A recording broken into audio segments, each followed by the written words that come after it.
এই লোকটার নাম হচ্ছে বেন স্টোকস, ইংল্যান্ড টেস্ট টিমের ক্যাপ্টেন এবং এই মুহূর্তে সম্ভবত ওয়ার্ল্ডের 1 নম্বর অলরাউন্ডার।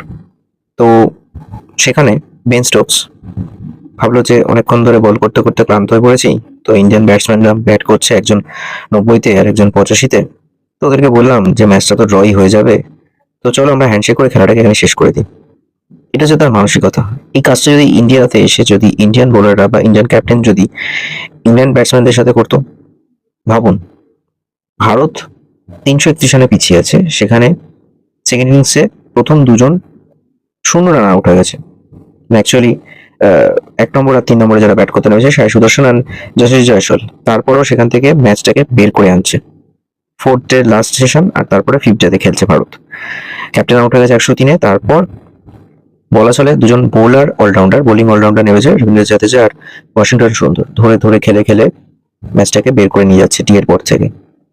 ইউজুয়ালি নিয়ম হচ্ছে যে লাস্ট ডেতে ম্যান্ডেটরি 15 ওভার খেলতে হয়। তার আগে দুই দলের ক্যাপ্টেন যদি মনে করে যে এই ম্যাচ থেকে আর কোনো মীমাংসা বেরোবে না, তাহলে তারা ওই 15 ওভার আর খেলে না, সেখানেই খেলাটাকে বন্ধ করে দেয়।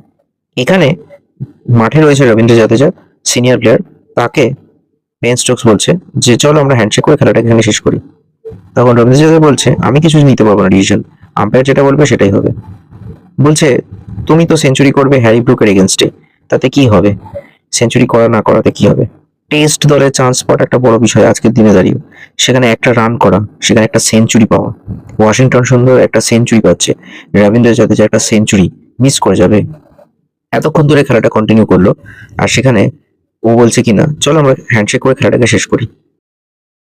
ইংল্যান্ডের যদি এতই ভালো পেসার থাকে, তাহলে হ্যারি ব্রুককে দিয়ে বল করাতে গেল কেন? যে সেঞ্চুরিটা হ্যারি ব্রুকের হাতে হবে কেন? জোফরা আর্চার রয়েছে, কার্টস রয়েছে, আরো তো অনেকে রয়েছে, তাদের দিয়ে বল করা। যদি এরকমটাই ইংল্যান্ডের ক্যাপ্টেন মনে করে থাকে, তাদের বোলাররা বল করতে করতে ক্লান্ত হয়ে পড়েছে বলে তারা বলছে যে এখানে খেলাটা শেষ করি, আর সেঞ্চুরি করার দরকার নেই। বারে বাহ, অসাধারণ। এই ঘটনার পর এটা তো রীতিমতো ট্রোলিং হচ্ছে, কন্ট্রোভার্সি হয়ে গেছে যে বেন স্টোকসের হ্যান্ডশেক।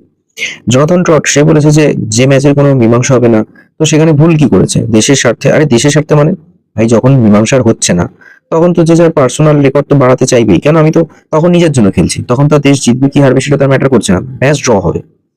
বলছে আমরা হলে তো সেটা আমরা ড্রই নিতাম, আমরা নিজেদের পার্সোনাল রেকর্ডই ভাবতাম না। তা এতই যখন হ্যান্ডশেক করার ব্যাপার রয়েছে, তো আমরা গিয়ে হ্যান্ডশেকটা করছি, আর আমাদেরকে কোহিনূরটা একটু ফেরত দিয়ে দিক তো দেখি।